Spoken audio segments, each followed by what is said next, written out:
The sharp slap that burned my left cheek at our family barbecue did not just humiliate me in front of 50 people, it triggered a secret legal contract that would completely destroy my brother's life. As I walked away while my sister-in-law laughed and my brother loudly demanded that I get on my knees and apologize, I did not shed a single tear. They had absolutely no idea that by throwing me out of their beautiful mansion, they had just started a 72-hour countdown that would leave them broke, ruined, and completely homeless. When they finally walked back inside their house to celebrate winning their petty fight against me, a massive shock was already waiting for them in the dark. My name is Elena. I work as a senior risk manager and property investor in a big city. For the past 8 years, I have worked very hard to build a successful career. I manage millions of dollars in properties, land, and corporate contracts. To the business world, I am a smart, quiet, and serious professional. I make decisions based on rules, facts, and legal papers, not on emotions. But to my biological family, I was seen as something completely different. They did not care about my hard work or my achievements. Instead, they just saw me as a personal bank account. Because I was single and focused on my career, they thought my money belonged to the whole family. They believed they had a natural right to use my wealth whenever their own bad decisions brought them close to financial ruin. They saw my quiet nature and my patience as a sign of weakness.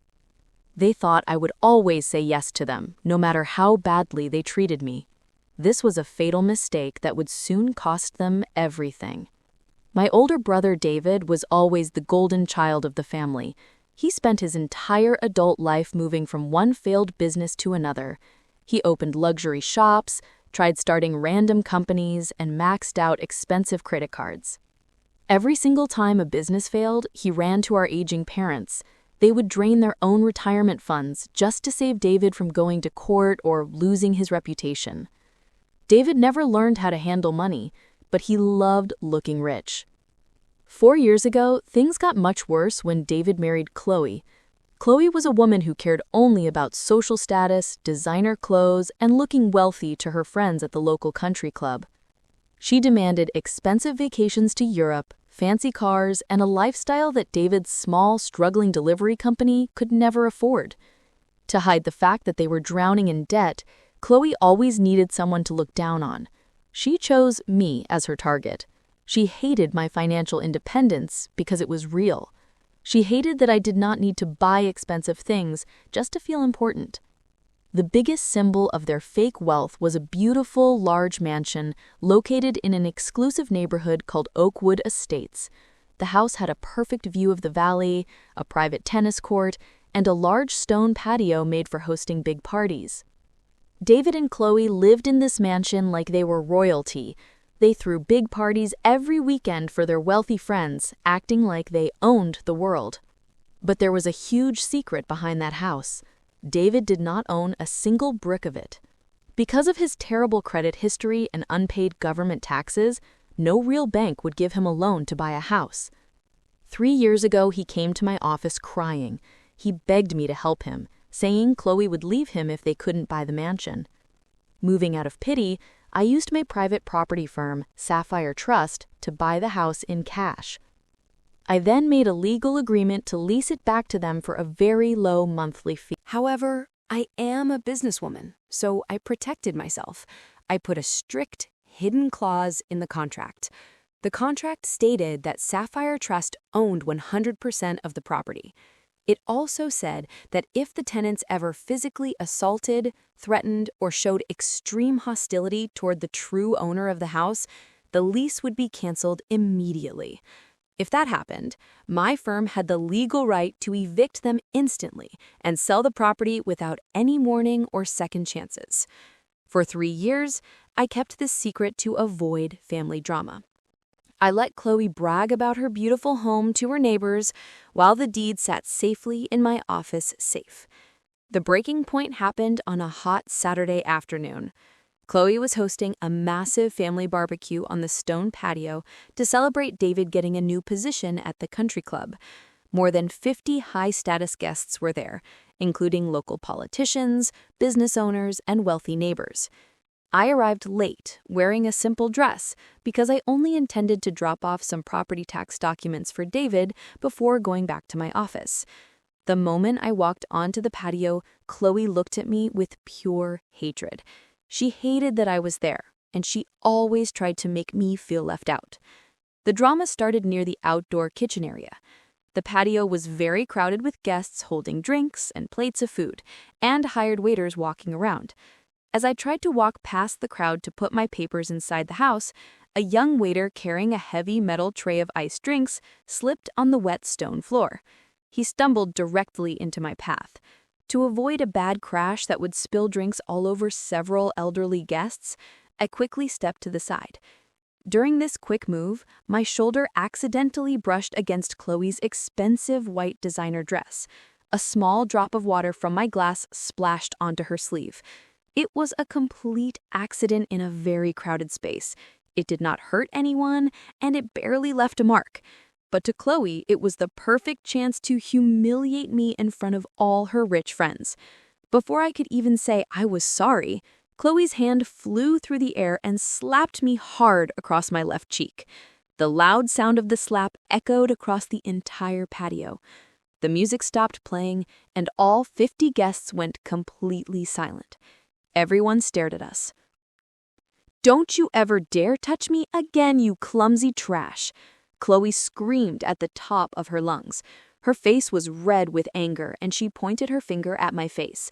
"You have been jealous of my life, my marriage, and my beautiful home since the day I met your brother.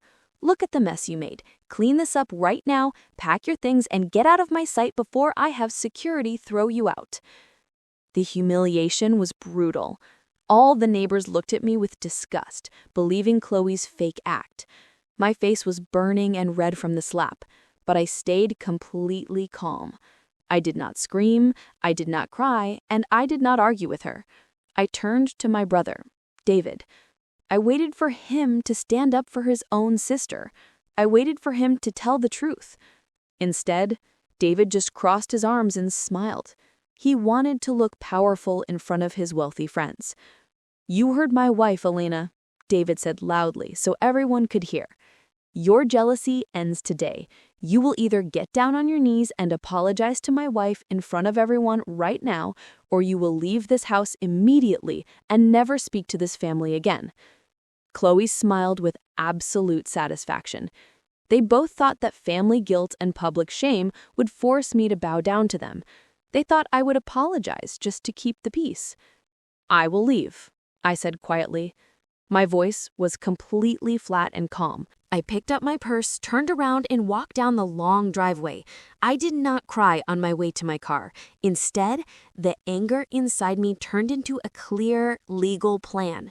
They had completely forgotten that their entire luxury life depended on me. They thought my kindness was weakness, and that was their biggest mistake. As soon as I got back to my office, I opened my laptop. My car's camera had recorded the entire incident, capturing clear video and audio of Chloe slapping me and David threatening me. This was all the legal proof I needed. I called my senior corporate lawyer immediately. "Richard," I said coldly, "cancel the lease for the Oakwood property right now. The tenants physically assaulted me. File an emergency eviction with the court. Do not give them a warning. Do not give them a second chance.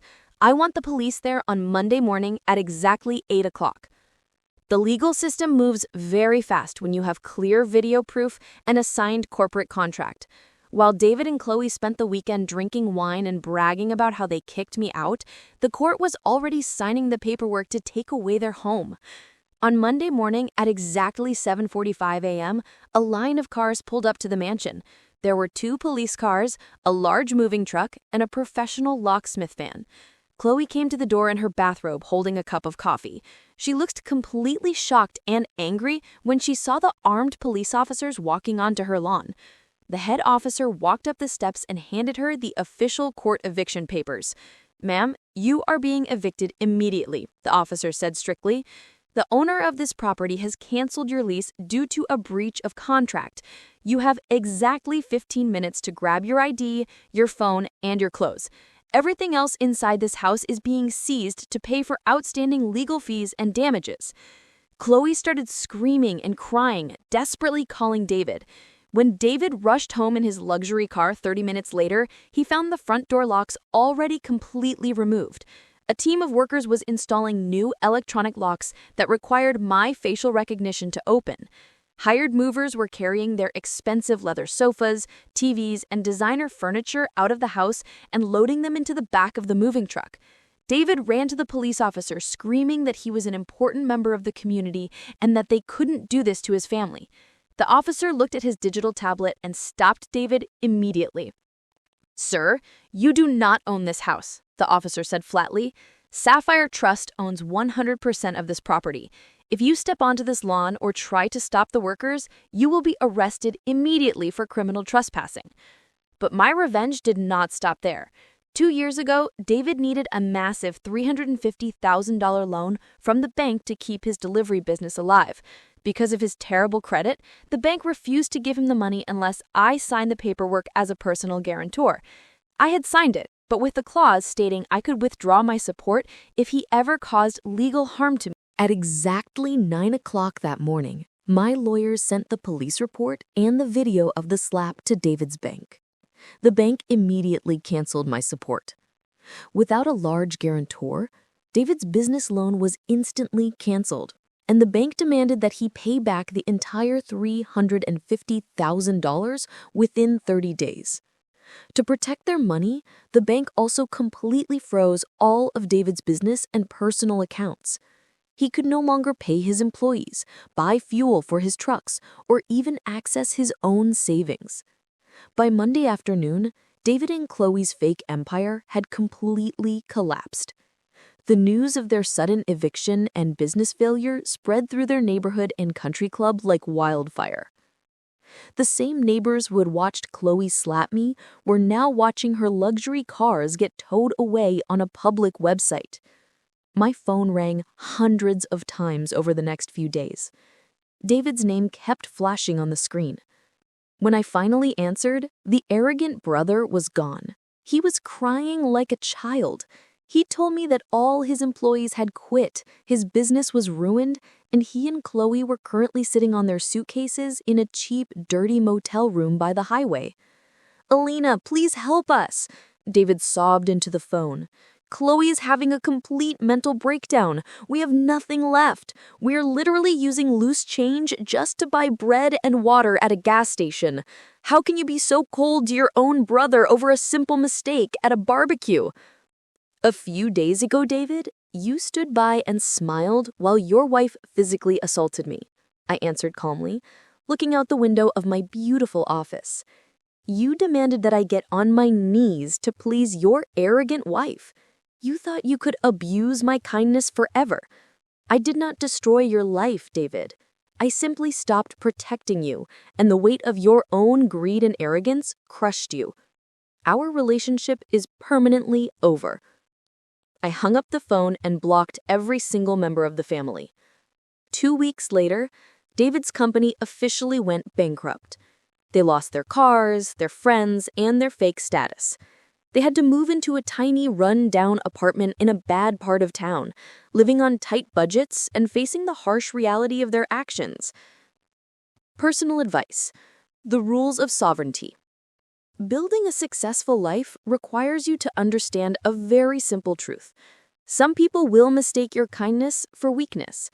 Do not let anyone, not even your own family, use your hard work to fund their arrogance while treating you with disrespect. Family blood does not give anyone the right to abuse you. When people try to humiliate you, do not waste your time screaming or fighting back with anger. The best revenge is to quietly protect your assets, enforce your legal boundaries, and step away. Let the cold reality of the world teach them the true cost of their actions. Protect your peace, secure your future, and never look back.